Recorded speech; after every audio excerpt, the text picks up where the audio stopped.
Everything seemed perfect at the ceremony that sealed the company's biggest deal. Behind the scenes, a silent presence carried a secret that could turn the tables. In a few seconds, a cruel gesture exposed truths no one wanted to face. And there, before the cameras, began the fall of an empire that seemed unshakable. If this story interested you, don't forget to subscribe to the channel and tell us which city you are watching from. Continuing, London's night glowed with that characteristic luminosity of grand corporate celebrations, when the metropolis's dark sky blended with the reflection of spotlights illuminating the skyscrapers of the city. The Grand Pavilion Hotel, located on Park Lane, was unrecognizable that Friday. Its spacious event halls had been transformed into a true palace of crystal and lights, where every detail had been meticulously planned to convey power, elegance, and sophistication. It was the night the Sterling Aldrich Group would celebrate the most important deal in its history, the billion-dollar merger with the European multinational Bergman Industries, a business that would place the British company at the top of the European technology and infrastructure market. Harriet Aldrich Sterling observed the ballroom from the top of the marble staircase, her delicate fingers holding the champagne flute with an elegance that seemed rehearsed for decades. At 63, Harriet maintained an erect posture, her grey hair perfectly styled in an impeccable bun, and wore a navy blue dress that cost more than many imported cars. Her eyes, cold as ice, scanned every guest, every journalist, every executive present. Everything needed to be perfect. Everything needed to reflect what she had built over 4 decades of arduous work, sacrifices, and decisions few would have the courage to make. Beside her, discreetly positioned 2 steps below, was her son, Matthew Aldrich Sterling. At 41, Matthew carried the weight of the surname like one carrying a crown they never asked to wear. Tall, broad-shouldered, and with neatly cut dark hair, he wore an impeccable tuxedo and maintained the political smile he had learned from his mother. But those who knew him well could read between the lines of that smile. There was a divided man, a man who had never known how to say no to the woman who had raised him alone after his father's premature passing. And then there was her, Lauren Miller Sterling. At 36, Lauren represented everything Harriet despised. Humble origins, a rise through her own merit, sharp intelligence that didn't need surnames to validate itself. She stood there beside her husband, wearing a simple but elegant cream-colored dress, her brown hair loose over her shoulders, a discreet pearl necklace that was a wedding gift from a distant aunt. Lauren didn't wear ostentatious jewelry. She didn't need to. Her presence had a weight of its own, a silent dignity that deeply bothered her mother-in-law. What no one in that ballroom knew, except for a few lawyers and the company's restricted board, was that Lauren was not just the heir's wife. She was, in fact, the mind behind that entire deal. With a degree in engineering from University College London and a master's in business administration from London Business School, Lauren had joined the Sterling Aldrich Group as an external consultant 7 years prior. Her work in corporate restructuring was so brilliant that it caught the attention not only of Matthew, with whom she began a relationship that culminated in marriage, but also of international investors who began to see her as the company's true strategic force. What Harriet had never imagined was that, through a series of legal maneuvers, absolutely within the law, Lauren had, over the years, acquired significant stockholdings in the company, using her own resources and agreements with investment funds that believed in her vision. Discreetly, without fanfare, without confrontation, Lauren had become the largest individual shareholder of the Sterling Aldrich Group, but this was a secret she kept as a silent trump card, waiting for the right moment to reveal it. The celebration had begun 2 hours ago. The ballroom was filled with well-known faces of the London business community, influential politicians, journalists from specialized media, and executives from various countries.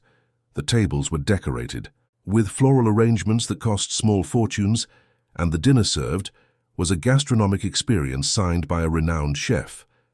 Everything was proceeding as expected.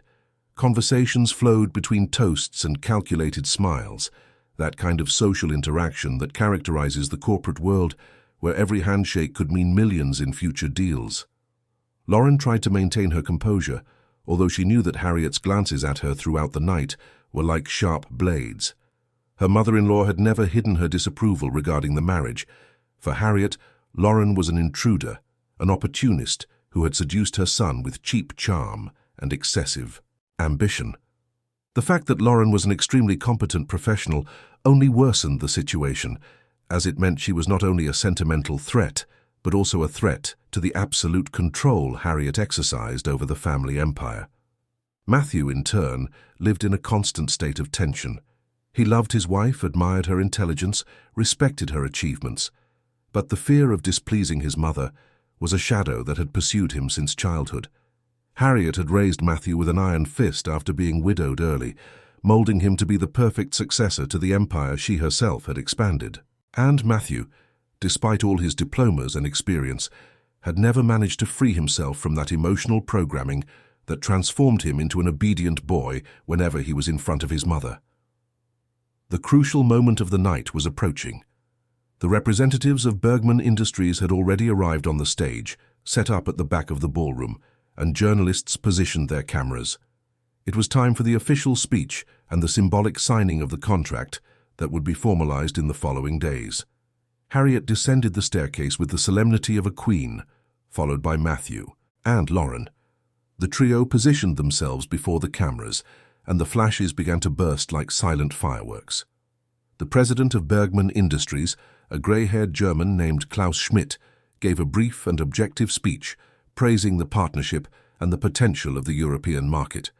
Harriet responded with her prepared speech, talking about legacy, tradition, and the promising future that was unfolding. Her voice was firm, controlled, every word chosen to convey authority. She barely looked at Lauren throughout her speech, as if her daughter-in-law was merely an extra in that scene. But then something no one expected happened. One of the journalists, more attentive to corporate backstage happenings, raised his hand and asked Lauren a direct question. "Mrs. Sterling, how do you assess your involvement in structuring this deal? There are rumors that you were instrumental in the technical negotiations." The silence that followed was tense. Harriet slowly turned to Lauren, her eyes burning with restrained fury. Matthew swallowed hard, paralyzed between his mother and his wife. Lauren, for her part, remained calm. With a soft but firm voice, she replied, "It was a team effort, as it always is in large projects. I had the honor of contributing to the technical and strategic aspects, but the merit belongs to the entire Sterling Aldridge Group team." The answer was diplomatically perfect, but for Harriet, it was like a public slap in the face. The idea that Lauren would receive any credit, that her name would be associated with the company's success, was intolerable. Something inside the matriarch broke at that moment. An anger accumulated over years of feeling her control threatened, of seeing her son in love with a woman she would never approve of witnessing the competence of someone who, in her twisted mind, should always remain in the background. What happened next would be remembered by all present as one of the most shocking moments in London's business history. Harriet picked up her glass of red wine, a full-bodied and deep-colored drink, and with a deliberate, calculated, cruel movement, poured the entire content over Lauren's cream dress. The liquid ran down the delicate fabric, staining not only the garment, but symbolically marking that moment as a watershed. The entire ballroom fell into silence. 300 people witnessed that public aggression, that display of cruelty disguised as an accident. But everyone knew it hadn't been an accident. Harriet's gaze made that very clear. It was a message, a warning, a display of power. It was the matriarch telling everyone there, "This is my company, this is my family, and I decide who has worth and who does not." Lauren remained motionless for a few seconds that felt like an eternity. The wine ran down her dress, dripping onto the marble floor. She didn't scream, didn't cry, didn't react with violence. She simply stood there, absorbing the humiliation with a dignity that brutally contrasted with the cruelty of the gesture. Her eyes met Matthew's, seeking some support, some reaction, some defense. But her husband was paralyzed, pale, unable to move or speak. It was then that something unexpected happened. From the back of the ballroom, a man of approximately 50 years old, grey-haired, and wearing discreet framed glasses, began to walk towards the stage. It was Robert Miller, the senior lawyer of the Sterling Aldridge Group, a man known for his unwavering integrity and his deep knowledge of the company's legal intricacies. Robert had witnessed many things during his 25 years of service, but that crossed all boundaries. With firm steps, Robert went up to the stage and, in front of all the cameras, offered his blazer to Lauren. "Allow me, madam," he said in a voice loud enough for everyone to hear.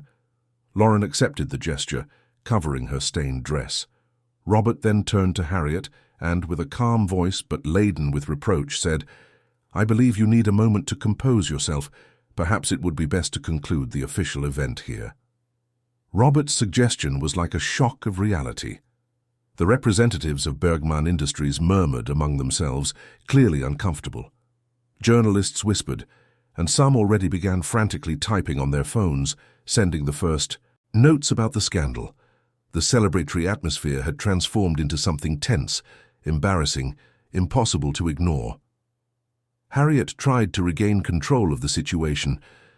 "It was an accident," she said, her voice sounding false even to the most naive. "I apologize for what happened. Let's continue the celebration." But no one believed her. The damage was done and there was no undoing it.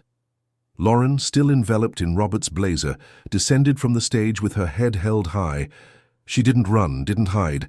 She walked through the ballroom towards the exit, and with each step she could feel the gazes of those present upon her. Some were of pity, others of morbid curiosity. But there were also gazes of respect, of admiration for the way she maintained her composure in the face of such humiliation. Matthew finally reacted, running after his wife. "Lauren, wait," he called. But when he caught up with her in the corridor outside the ballroom, he didn't know what to say. The words died in his throat, choked by guilt and cowardice. Lauren looked at her husband with a mixture of disappointment and sadness. "You said nothing," she murmured, "in front of everyone, in front of the cameras. Your mother humiliated me, and you said absolutely nothing." Matthew opened his mouth to defend himself, but what defense could there be? He had failed his wife at the moment she needed him most. I didn't know what to do," he managed to say, his voice weak. Lauren shook her head, tears finally welling up, not from weakness but from pure disappointment. "You always know what to do when your mother orders, but when it comes to defending me, you don't. I understand now." She walked away, leaving Matthew alone in the corridor, the sound of the celebration continuing in the background, like an ironic soundtrack to the marriage that had just revealed its deepest cracks. Lauren caught a taxi in front of the hotel, still wearing Robert's blazer over her stained dress, and went to the apartment she shared with Matthew in Kensington, an upscale neighborhood in South London. Meanwhile, inside the ballroom, events continued to unfold. A young journalist named Beatrice Campbell, who had been invited as a guest of one of the investors, had recorded the entire incident on her phone. Instinctively, without thinking of the consequences, she posted the video on her social media with a simple but powerful caption, "When power reveals its true face. Businesswoman publicly humiliates daughter-in-law during corporate event in London." The video began to circulate immediately. In minutes, it was being shared by hundreds of people. In an hour, it was thousands. The hashtags that spontaneously emerged on social media began to go viral, and what had happened in that restricted ballroom of the Grand Pavilion Hotel was now exposed for the entire world to see and judge. Lauren arrived home, locked herself in the bedroom, and finally allowed the emotions she had repressed all night to surface. She cried for the humiliation, for the betrayal of her husband who hadn't defended her, for the years of silent contempt she had endured trying to be accepted by a family that would never accept her. But as she cried, something inside her began to transform. The pain was giving way to anger, and anger was beginning to crystallize into determination. She got up, washed her face, and went to the home office she kept. She turned on her computer and began to review documents, contracts, shareholdings. Lauren had kept every proof, every record, every piece of evidence of her real contribution to the Sterling Aldridge Group, and more than that, she had the papers that proved her majority stake in the company. If Harriet wanted war, she would have war. But it would be a war fought in the courts, in boardrooms, on the field where Lauren was unbeatable, the field of documented truth and professional competence. That night, as London slept and social media buzzed with the scandal, 3 people couldn't sleep. Harriet, in her mansion in Belgravia, realizing too late that her impulsive gesture could have consequences she hadn't foreseen. Matthew, on the living room sofa of the empty apartment as Lauren had locked the bedroom door, understanding that he had crossed a line from which there might be no return.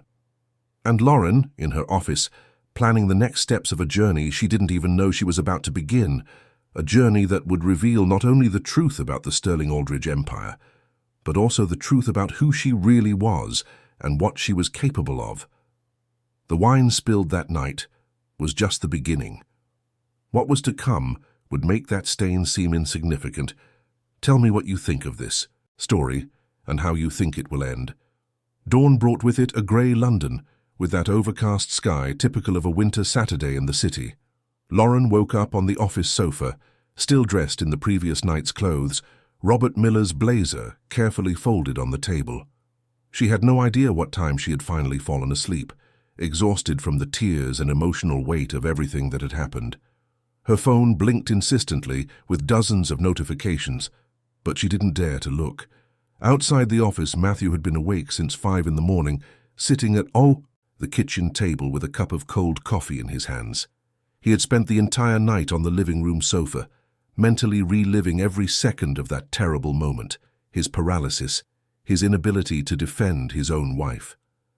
How many times throughout their marriage had he chosen silence to avoid confrontations with his mother? How many times had Lauren swallowed humiliation in silence, waiting for him to take a stand that never came? When Lauren finally emerged from the office, her eyes met Matthew's. There was a distance there that hadn't existed before, an abyss dug by disappointment. She said nothing, just grabbed a bottle of water from the fridge and returned to the office, closing the door behind her. That silent gesture was more painful for Matthew than any scream or accusation could have been. Meanwhile, on the other side of the city, in the imposing Sterling Aldridge family mansion located in the exclusive Belgravia neighborhood, Harriet also hadn't been able to sleep. But her reasons were different. It wasn't remorse that kept her awake, it was anger. Anger that her display of power had been filmed and exposed on social media, anger that Lauren had gained, public sympathy, anger that her control over the narrative was slipping from her hands. She called Christine Davies, her press advisor for over 15 years. "We need to control this scandal," Harriet said without even greeting her. "I want you to prepare an official statement saying it was an accident, that there was a misunderstanding, that the company regrets what happened." Christine, on the other end of the line, hesitated. She had seen the video, as had millions of people. There was no way to sell that as an accident. "Mrs. Sterling," she began cautiously, "perhaps it's better to adopt a stance of strategic silence for now. The narrative is already established, and any attempt at denial could worsen the situation." Harriet hung up without responding. She wasn't used to hearing no, to receiving advice that went against her will. For decades, she had shaped the reality around her through the strength of her personality and her economic power. But this was a new era, an era where cell phone cameras and social media could bring down empires built on appearances in a matter of hours. The video posted by Beatrice Campbell had surpassed 5 million views overnight. The comments were overwhelmingly favorable to Lauren. Women from all over the country identified with that public humiliation, with that cruelty disguised as social superiority. Feminist movements on social media began to use the incident as an example of psychological violence in the corporate and family environment. The hashtag that had spontaneously emerged was among the most trending topics in the UK. On Saturday morning, Lauren finally picked up her phone. Among the hundreds of messages, one caught her attention. It was from Robert Miller, the lawyer who had offered her the blazer the night before. The message was short and direct. "Mrs. Sterling, I urgently need to speak with you. It's about matters that go far beyond what happened yesterday. Can we meet this afternoon at my office? It's important." Lauren replied yes. There was something in Robert's tone that suggested he knew more than he let on. At 3 o'clock she was at the elegant law firm in the Chancery Lane district, where Robert awaited her with a folder full of documents on the table. "Mrs. Sterling," Robert began after she sat down, "I've worked for the Sterling Aldridge Group for 25 years. In that time, I've seen a lot. I've witnessed questionable decisions, maneuvers on the edge of legality, unjust treatments, but what I saw yesterday crossed all boundaries. He paused, adjusting his glasses. I can no longer be a silent accomplice to a system that allows people like you to be treated this way. Lauren watched him in silence, not knowing exactly where that conversation would lead. Robert continued, I know who you truly are within the company. I know about your shareholding. I know about your role in structuring the deal with Bergman Industries, and I also know things you probably don't. He opened the folder and began to show documents. For years, Mrs. Sterling and Matthew have been engaging in accounting irregularities. Diversion of funds to offshore accounts, inflated contracts with shell companies, large-scale tax evasion, all very well disguised, very well documented to appear legal, but fundamentally corrupt. Lauren felt her blood run cold. She had always known Harriet was a ruthless businesswoman, but she had never imagined things would go this far. Why are you telling me this now? She asked. Robert sighed. Because I'm tired of protecting people who don't deserve protection. Because I saw what they did to you yesterday and I was ashamed to be part of that structure. And because you have the power to change this. He explained that as the largest individual shareholder of the company, Lauren had the right to convene an extraordinary general meeting and demand a full audit of the accounts. With the evidence Robert possessed, it would be possible not only to remove Harriet from the presidency, but also to prosecute her criminally for the irregularities committed. Is Matthew involved too? Lauren asked, though she already knew the answer. Robert nodded sadly. Not as much as Mrs. Sterling, but he knew and benefited. There are proofs of transfers to accounts in his name. Lauren ran her hands over her face. In less than 24 hours, her life had completely transformed. Her marriage in ruins, her mother-in-law who hated her exposed as a criminal, her husband revealed as an accomplice.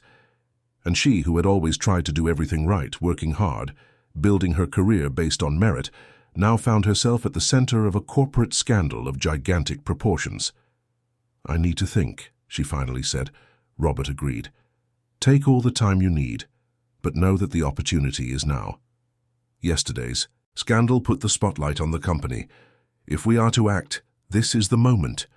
He handed her a copy of all the documents. Keep this in a safe place. It's years of silent investigation. It's all we need to bring down the empire of appearances they built. Lauren left Robert's office carrying the folder of documents, as if carrying the weight of the world. She took an Uber to Hyde Park. She needed fresh air, space to think. She sat on a bench near the lake, watching families pass by, children running, couples holding hands. All that normality seemed so distant from the storm she was living through. Her phone rang. It was Beatrice Campbell, the journalist who had recorded the video. Mrs. Sterling, I'm sorry to bother you. I got your number from a source. I know you must be going through a difficult time, but I'd like to offer you the opportunity to tell your side of the story. My video went viral, and now everyone wants to know who the woman behind that stained dress is. Lauren hesitated. Her first reaction was to refuse. She had never sought the spotlight, had never wanted to be the center of attention. But then she thought of all the women who were commenting on the video, identifying with her pain, sharing their own stories of humiliation and abuse. Perhaps it was time to use that voice she had always kept controlled. Yes, she replied, let's talk, but I don't want sensationalism. I want to tell the truth, only the truth. Beatrice agreed immediately. They arranged to meet the next day, Sunday, at a discreet cafe in the Shoreditch neighborhood. When Lauren returned home at dusk, Matthew was waiting for her in the living room. He stood up as, soon as she entered, his words stumbling over each other in a mixture of apologies and justifications. Lauren, I need you to understand. I wanted to say something, but I was in shock. I didn't know how to react. My mother should never have done that. It was horrible, unforgivable. Lauren looked at him with a coldness he had never seen before. Matthew, you had 7 years to defend me, 7 years of minor humiliations, of malicious comments, of constant disrespect from your mother. And each of those times you chose silence. Yesterday was merely the culmination of years of cowardice. She paused, letting the words sink in. But the worst isn't even that. The worst is knowing that you participated in irregularities in the company, that you benefited from the diversion of resources, that you are as corrupt as she is. Matthew turned pale. Who told you this? Lauren didn't answer. She simply walked past him and went to the bedroom. I'm sleeping in the guest room tonight, she said before closing the door. Tomorrow, we need to have a very serious conversation about the future of our marriage and the company. In the Belgravia mansion, Harriet received an unexpected call. It was Klaus Schmidt, the president of Bergman Industries. His voice was tense, formal. Mrs. Sterling, we need to discuss the deal. Our board is concerned about the public image of the Sterling Aldrich Group after yesterday's events. We are considering a re-evaluation of the terms. Harriet felt the ground collapse beneath her feet. That deal was the crowning achievement of her career, the definitive consolidation of the empire she had built. To lose that would be to lose everything. Mr. Schmidt, she said, trying to keep her voice firm, yesterday's incident was regrettable, but it doesn't reflect the values or solidity of the company. I ask that you not make hasty decisions based on an unfortunate moment. Klaus was direct. It's not just the incident, Mrs. Sterling. Our due diligence team has started to find some inconsistencies in the financial statements. Nothing serious yet, but enough to warrant a more in-depth audit. We will get back to you in a few days.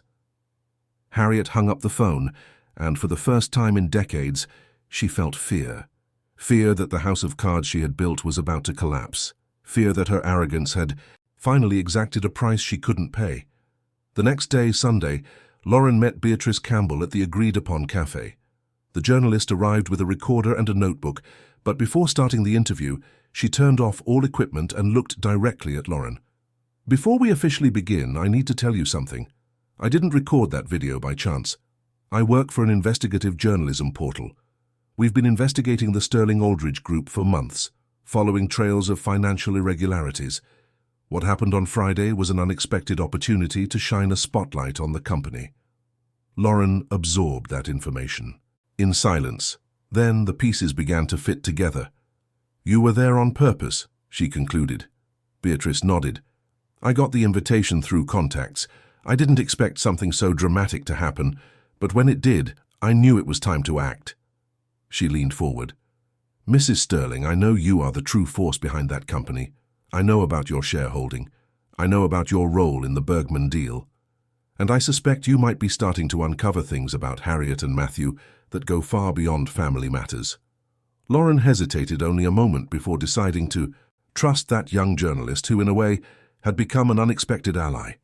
If I give you access to documents proving serious irregularities, would you be able to publish a full investigation? Beatrice smiled, and in that smile was the determination of someone born to reveal inconvenient truths. Mrs. Sterling, that's exactly what we've been waiting for months. With your shareholding and the right documents, we can not only expose the crimes but also legally protect you as a whistleblower. They spent the next 3 hours talking, planning, structuring a strategy that combined legal action, journalistic exposure, and personal protection for Lauren. When they said goodbye, it was already getting dark over London, and both knew they had just started something that would change not only their lives, but potentially the entire British corporate landscape. Lauren returned home, feeling, for the first time in days, master of her own destiny. No longer the humiliated daughter-in-law, no longer the silent wife who accepted crumbs of respect. She was Lauren Miller, brilliant engineer, competent executive, largest shareholder of the Sterling Aldrich Group, and she was about to show Harriet and Matthew that underestimating her had been the biggest mistake they could have made. Matthew was in the living room when she arrived. He had spent the entire day waiting, trying to find words that could fix what was broken, but when he saw the expression on Lauren's face, he knew there were no words capable of that. "We need to talk," she said, and there was a firmness in her voice he had never heard before. "About our marriage, about the company, about everything." They sat face to face, and for the first time in 7 years of marriage, Lauren wasn't asking, she was demanding. She wasn't suggesting, she was setting boundaries. She wasn't waiting to be accepted. She was defining the terms of her own presence, and Matthew, accustomed to being the center of decisions, the heir everyone served, discovered that he had married a woman he had never truly known, a woman who was only just beginning to reveal her true strength. The storm that had begun with a spilled glass of wine was only just beginning to show its true magnitude, and at its center, no longer as a victim, but as the protagonist of her own story, was Lauren, ready to turn the tables and rebuild not only a company, but her own life.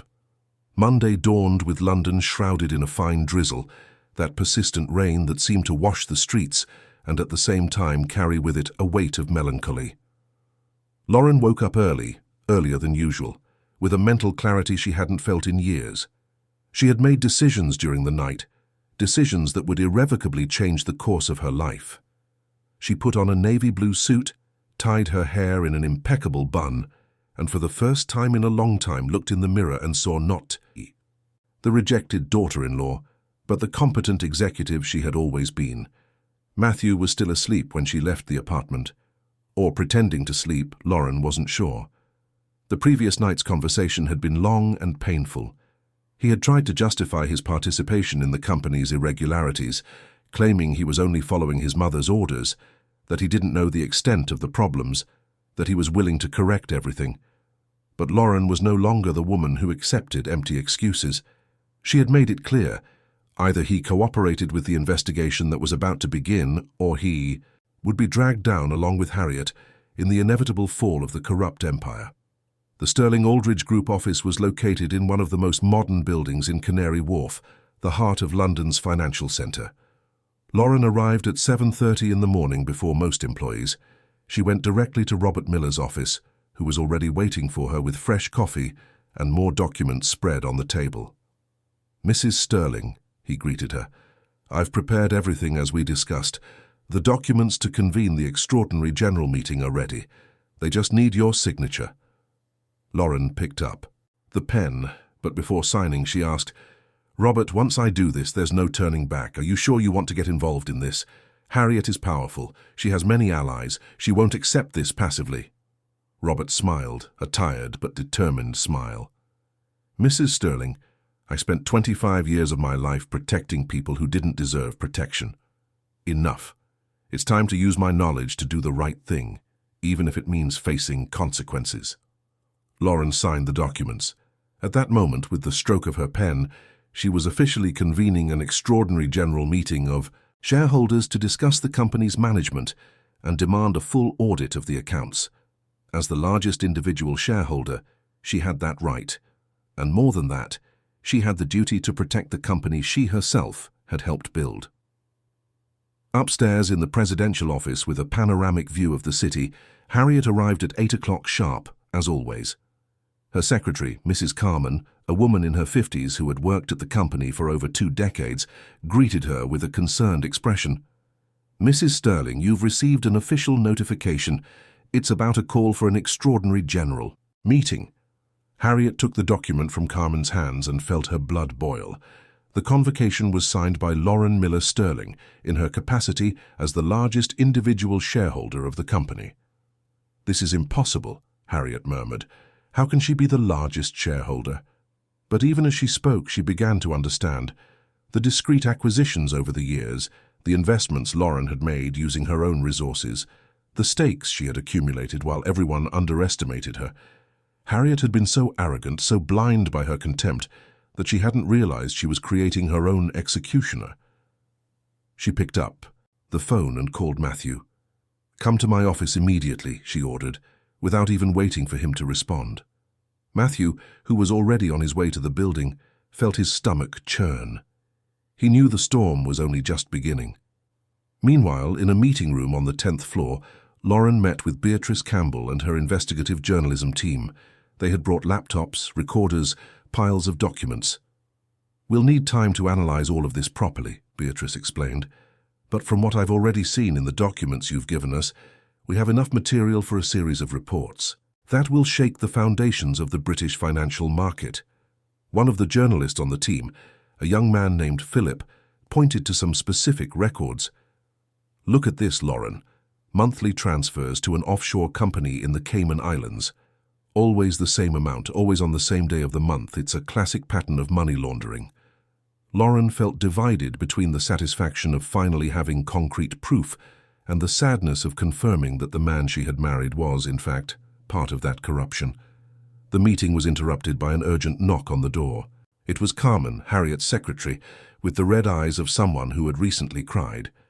"Mrs. Sterling, may I speak with you privately?" Lauren excused herself from the journalists and went into the corridor with Carmen. The older woman held Lauren's hands with desperate intensity. "Mrs. Sterling, I know things Mrs. Sterling did over the years, things I should have reported a long time ago, but I was afraid of losing my job, afraid of reprisals. But after what she did to you on Friday, I can no longer stay silent." Lauren led Carmen to an empty room. "Tell me everything," she said, and Carmen began to speak. It was 20 minutes of revelations that left Lauren increasingly shocked. Forged contracts, bribes to inspectors, threats to competitors. Harriet hadn't built an empire just with hard work, but with a combination of competence and an absolute lack of scruples. And Carmen had documents, emails, recordings of conversations. She had kept everything as a kind of personal insurance, should she ever need to protect herself. "Why are you telling me this now?" Lauren asked. Carmen wiped away her tears.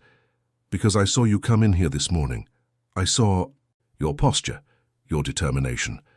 And I thought, this is the person who can finally do the right thing. This is the person who has the courage to confront Mrs. Sterling and win." She handed Lauren a USB drive. "Here's everything. Use it wisely."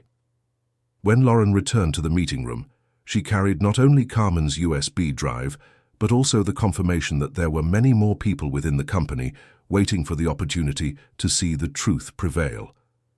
Beatrice's team was euphoric with the new material. "With this, we can publish the first report as early as tomorrow," Beatrice said. In the presidential office, the meeting between Harriet and Matthew was far from friendly. "How could you let this happen?" Harriet shouted. "How could you be so stupid as not to realize your wife was buying shares in the company?" Matthew, for the first time in his life, didn't cower before his mother's fury. "Mother, the problem isn't what Lauren did. The problem is what we did. The diversions, the irregularities, all of it will come to light. And when it does, no surname or money will protect us." Harriet stared at him coldly. "Are you on her side now, is that it?" Matthew took a deep breath. "I'm on the side of truth, Mother. And the truth is, we built all of this on a rotten foundation. I was an accomplice, I know, but I can still try to fix it." Harriet gave a bitter laugh. "Fix it? Son, you understand nothing about power. Power isn't fixed, power is wielded. And that's exactly what I'm going to do." She picked up the phone and began to make a series of calls. To influential lawyers, to politicians with whom she had done business over the years, to journalists who were on her payroll. Harriet was mobilizing her full arsenal, preparing for a war she had no intention of losing. But what she didn't know was that the world had changed. The old rules of the game, where power and money bought silence, were being rewritten by a generation that valued transparency and justice above convenience and blind loyalty. In the afternoon, the news about the call for the extraordinary general meeting began to circulate in the financial market. Sterling Aldrich Group shares fell 3% in a matter of hours. Investors began asking questions, analysts initiated re-evaluations. The house of cards was beginning to crumble, and Harriet could feel the ground shifting beneath her feet. Lauren spent the rest of the day in meetings with Robert and with members of the administrative board who had been marginalized by Harriet over the years. She discovered that there were many within the company who were tired of the matriarch's authoritarian management, who wanted changes but lacked the political power to promote them. Now, with Lauren leading the opposition, they finally saw an opportunity. One of these board members was Anthony Rivers, a 60-year-old respected economist who had been on the board since the company's founding. He had been a friend of Harriet's late husband and had witnessed the woman's transformation over the decades. "Lauren," he said privately, "your father-in-law was a man of integrity. He built this company based on solid values.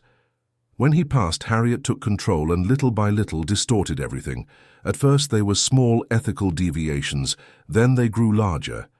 Many of us tried to intervene, but she silenced us one by one, using threats and manipulation.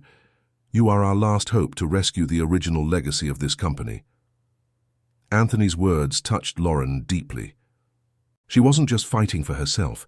She was fighting for something bigger, for a principle, for a legacy that deserved to be preserved. "Can I count on your support at the general meeting?" she asked. Anthony nodded firmly. "Not just mine, but from 4 other board members. Together we represent 40% of the board's votes. With your shareholding and our support, we can remove Harriet from the presidency." When Lauren left the building at the end of the day, already dark and with the drizzle transformed into heavy rain, she felt both exhausted and invigorated. Each step she took moved her further from the woman she had been and closer to the woman she was becoming. She hailed a taxi and, instead of going straight home, asked the driver to take her to Hyde Park. Even with the rain, she needed that moment of connection with something greater, with the city she loved, with the life she was rebuilding. She sat on a covered bench, watching the rain fall on the lake, the drops forming concentric circles on the water's surface. Her phone rang. It was Matthew. "Lauren, where are you? We need to talk." She hesitated before answering. "I'm in Hyde Park. I needed to think." There was a pause on the other end of the line. "Can I come there, please?" Half an hour later, Matthew was sitting beside her on the bench, both watching the rain in silence. Finally, he spoke. "This morning, I spoke with my mother. It was the first time in my life I truly confronted her. I told her I won't be an accomplice anymore, that I will cooperate with the investigation, that I will tell everything I know." He looked at Lauren, and there were tears in his eyes. "I know. I've probably lost you. I know I destroyed our trust, but I want you to know that for the first time I'm trying to be the man you deserve, even if it's too late." Lauren looked at him, and there was no anger in her eyes, only a profound sadness. "Matthew, the problem was never you making mistakes. We all do. The problem was you repeatedly choosing to protect your mother over me, choosing the comfort of a mission over the courage of truth. I don't know if our marriage can be fixed, but I know that regardless of what happens, between us, you need to do the right thing now. Not for me, but for yourself." They sat there for some more time, 2 strangers who had once been husband and wife, now united only by the complex web of consequences their choices had woven. When they finally stood up to leave, there was a tacit understanding between them. The path ahead would be difficult, painful, but necessary. On Tuesday morning, Beatrice Campbell's first report was published. The title was impactful, but factual. Documents reveal possible accounting irregularities at Sterling Aldridge Group. The article was carefully written, presenting the evidence, without sensationalism, allowing the facts to speak for themselves. The impact was immediate. The company's shares plummeted another 10%. The Financial Conduct Authority announced it would open an investigation, and the Crown Prosecution Service issued a statement saying it was monitoring the case. Harriet was completely caught by surprise. She had underestimated not only Lauren, but also the power of truth when documented and publicly exposed. Her lawyers rushed to do damage control, issuing statements denying everything, promising to sue the news portal for defamation. But each denial sounded more desperate than the last. At the Sterling Aldridge Group office, the atmosphere was of palpable tension. Employees whispered in the corridors, investors called demanding explanations, suppliers began to question contracts. The empire Harriet had built so carefully was crumbling before her eyes, and for the first time in her life she felt powerless to stop it. Lauren, for her part, was in a meeting with the legal team Robert had assembled, lawyers specialized in corporate law, financial crimes, whistleblower protection. They were preparing not only Lauren's legal defense, but also the formal accusations that would be presented against Harriet and other executives involved in the irregularities. The Extraordinary General meeting was scheduled for 10 days later. 10 days that would determine not only the future of the Sterling Aldridge Group, but also the future of all the people involved in that complex web of power, betrayal, and redemption. And at its center, a woman who had been publicly humiliated, and who, instead of cowering, decided to stand up and fight, not just for justice, but for dignity, for truth, for a future where competence and integrity were worth more than surnames and appearances. The 10 days leading up to the extraordinary general meeting were the most intense Lauren had lived in her entire life. London seemed to pulse with a different energy, as if the entire city was watching that clash between the old and the new, between institutionalized corruption and the pursuit of transparency. Beatrice Campbell's reports continued to be published, each one revealing another layer of the rot hidden behind the gleaming facade of the Sterling Aldridge Group. Overpriced contracts, rigged tenders, bribery schemes dating back over a decade. Harriet tried everything. Her lawyers filed lawsuits against the news portal, requesting the removal of the articles. Her political contacts tried to pressure authorities to delay investigations. Her allies in the business world mobilized to create an alternative narrative in traditional media, painting Lauren as a vengeful opportunist who wanted to destroy the company out of personal resentment. But none of this worked. The truth, when well documented and presented with journalistic integrity, had its own power that could not be contained by public relations or economic power. On the morning of the general meeting, Lauren woke before dawn. She stood for a few minutes at the apartment window, watching London awaken with its lights and movements.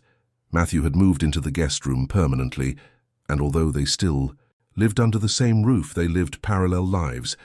He had kept his promise to cooperate with the investigations, providing documents and testimonies that incriminated both his mother and himself. It was a late attempt at redemption, but at least it was an attempt. Lauren wore a light grey suit, elegant but not ostentatious. She tied her hair in a low ponytail and put on comfortable shoes. She didn't want to look like she was going to war, although that's exactly what she was doing. She wanted to look like what she had always been, a competent, confident, prepared professional. She picked up the folder with all the documents she would need and left the apartment without looking back. The meeting would be held in the main auditorium of the Sterling Aldridge Group building, a spacious area with capacity for 200 people. When Lauren arrived at 8:30 in the morning, the venue was already filling up. Shareholders, board members, representatives of investment funds, lawyers, authorized journalists. There was a palpable tension in the air, that electric sensation that precedes historical moments. Robert Miller awaited her near the entrance, alongside Anthony Rivers and the other board members who had sided with Lauren. "Are you ready?" Robert asked. Lauren nodded, though her heart was beating so hard she could hear it.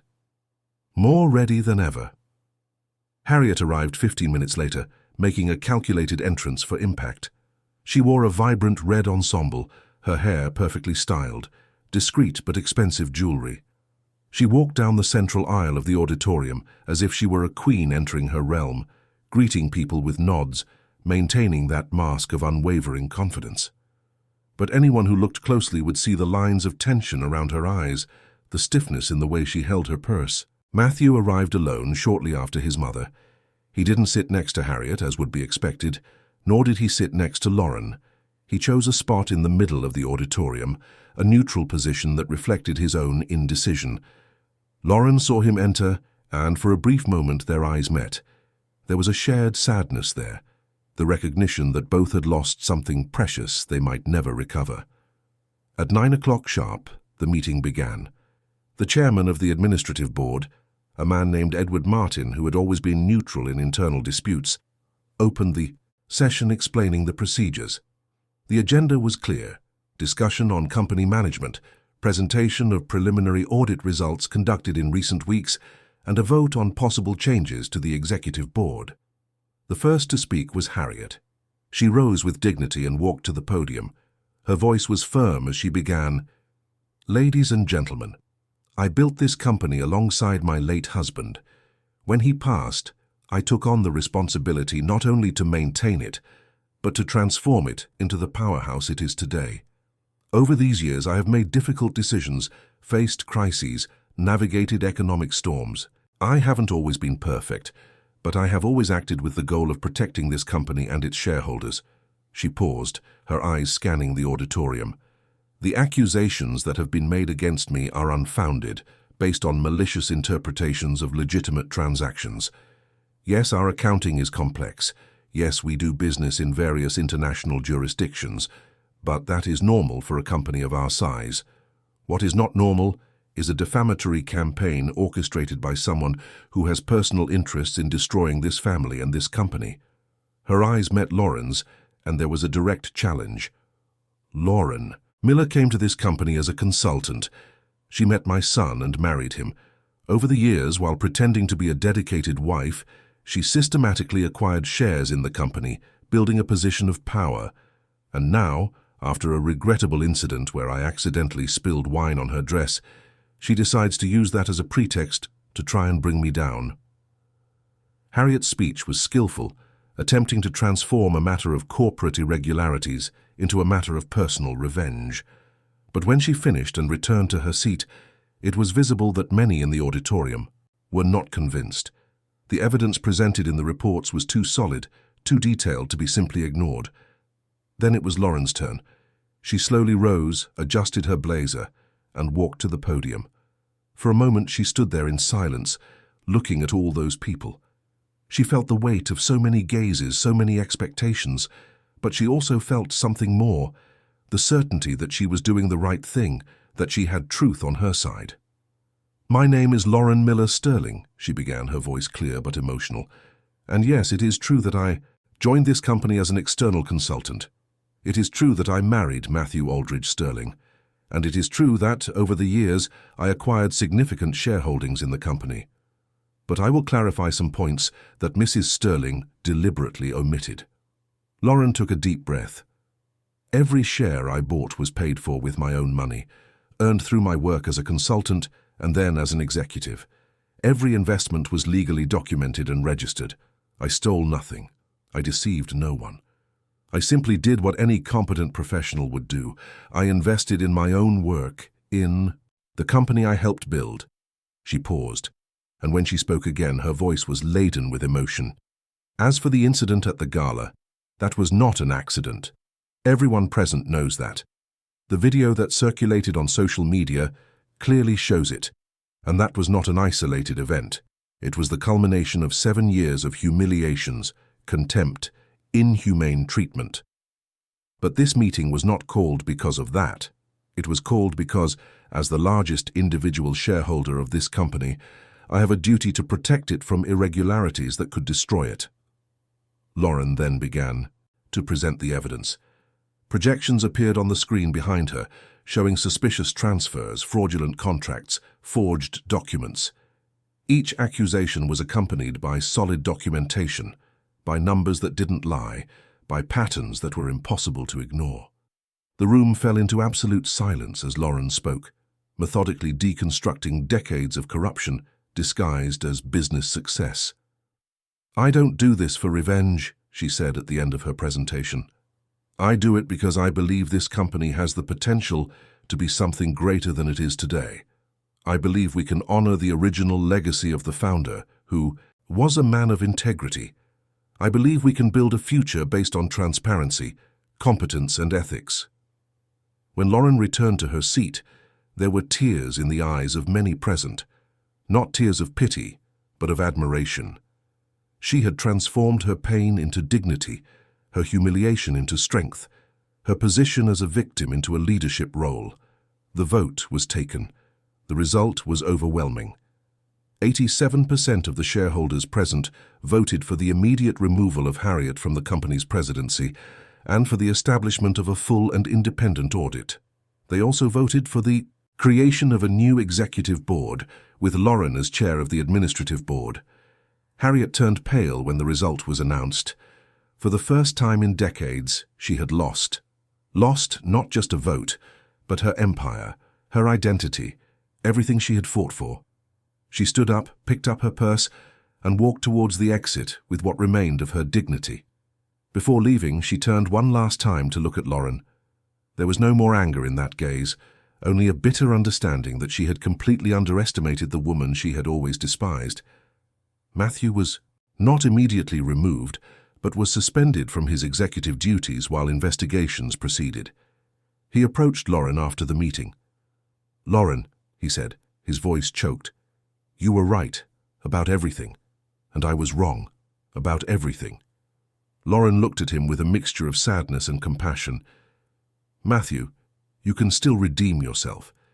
You can still choose to be the man of integrity your father was. But that is a choice only you can make."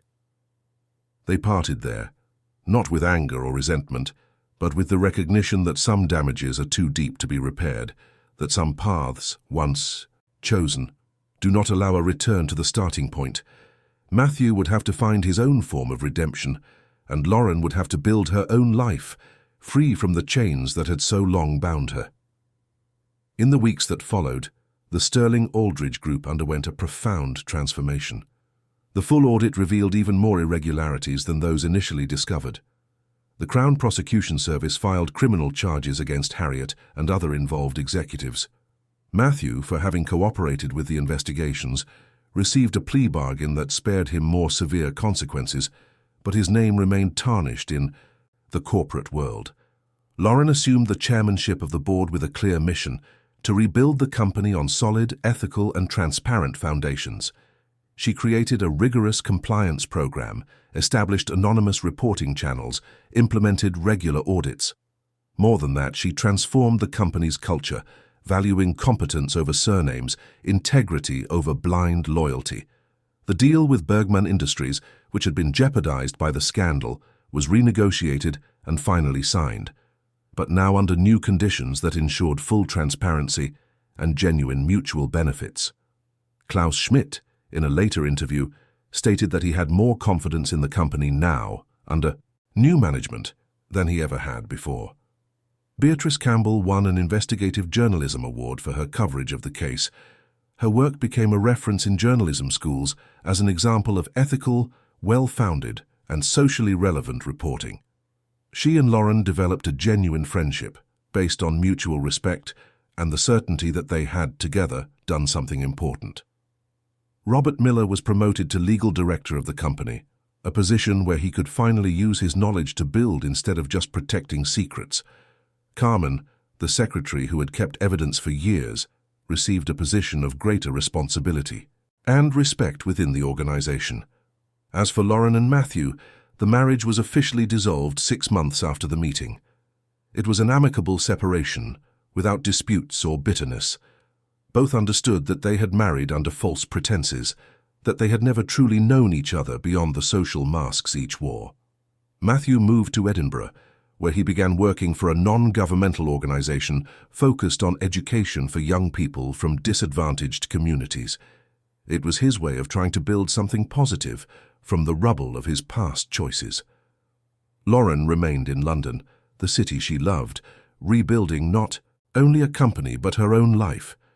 A few months after the separation, she began to frequent places she had always liked but had abandoned during her marriage: art house cinemas, independent bookstores, quiet cafes where she could read and think.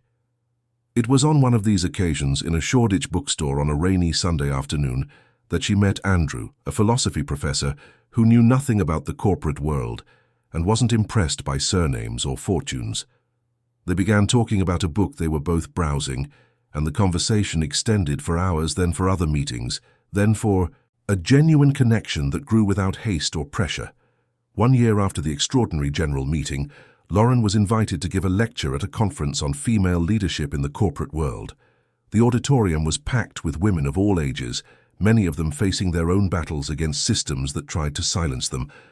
Lauren told her story not as a victim seeking compassion, but as a survivor who had discovered her own strength. "A year ago," she said at the end of the lecture, "a glass of wine was spilled on my dress in front of hundreds of people. At that moment I thought I was being destroyed, but now I understand that it was in fact a moment of liberation, because it forced me to make a choice: remain silent and accept the abuse, or raise my voice and fight for the truth. I chose the latter, and that choice changed everything." She looked at the audience, seeing in many faces the reflection of their own struggles. "If there's one thing I want you to take from this story, it's this: your voice matters. Your dignity matters. Your work, your competence, your integrity, all of it matters more than any surname, more than any appearance of power. And when you are confronted with the choice between convenient silence and inconvenient truth, Choose the truth. Always choose the truth. The applause that followed was long and emotional. Many women approached afterward to share their own stories, to thank Lauren for having had the courage to expose what so many lived in silence. And Lauren realized that her journey, however painful it had been, had served a purpose greater than herself. It had paved the way for other women, had shown that it was possible to confront corrupt power structures and win, not through revenge or violence, but through truth documentation, persistence, and the courage not to accept the unacceptable. Lauren's life didn't become perfect after the victory at the meeting. There were still difficult days, moments of doubt, emotional scars that took time to heal. But there was also a deep sense of peace that came from knowing she had done the right thing, that she had honored her own values even when it was difficult, even when the price seemed too high to pay. On an autumn afternoon, Lauren was in her new apartment, smaller than the previous one, but with more light and a beautiful view of Hyde Park. Andrew was in the kitchen preparing coffee, and they planned to spend the rest of Sunday simply existing without agendas or obligations. Lauren's phone rang. It was a message from Beatrice.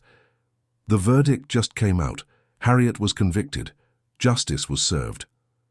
Lauren read the message and felt a complex mixture of emotions. There was no joy in her ex-mother-in-law's conviction, only a sense of closure, that a cycle had finally ended. She replied with a simple, "Thanks for letting me know." She put her phone aside and went to the window, watching the city continue its routine, indifferent to the personal dramas unfolding in its millions of lives. Andrew approached from behind, placed a cup of coffee in her hands, and stood beside her in silent solidarity. He didn't need to say anything. Lauren knew that in Andrew she had found something she had never had with Matthew, a genuine partnership based on mutual respect, on true conversations, on unconditional support. It wasn't a dramatic love from a soap opera, but it was something deeper. It was a love built on honesty, on the willingness to see and accept the other as they truly are. "Is everything all right?" Andrew asked softly. Lauren nodded. "Yes, finally, everything is all right." And it was true. For the first time in a long time, Lauren could say that and truly feel its veracity. The empire of appearances had fallen, the truth had prevailed, and she was free. Free to be who she really was, free to build the life she truly wanted, free from the chains that had so long bound her to others' expectations and corrupt structures. The wine stain that had once seemed like the end of the world had transformed into the beginning of a new story. A story where Lauren was no longer a supporting character, but the protagonist. A story where dignity was worth more than status, where truth was worth more than convenience, where courage was worth more than conformity. And this story, Lauren knew, was only just beginning. The end of the story. Dear listeners, we hope that Lauren and Harriet's story has touched your heart. If you were moved by this journey of courage, redemption, and justice, please like, subscribe to the channel, and tell us in the comments what stood out to you most. Have you ever lived or know someone who faced situations of humiliation and managed to turn things around? Every day, we bring intense stories like this, which reveal the deepest side of the human soul, the dilemmas we face between silence and truth, between acceptance and struggle. Each story is an emotional journey that makes us reflect on our own choices and on the kind of person we want to be. We await you in the next episode with another story that will stir your emotions and make you think. Until then, remember, your voice matters, your dignity matters, and it's never too late to choose the truth.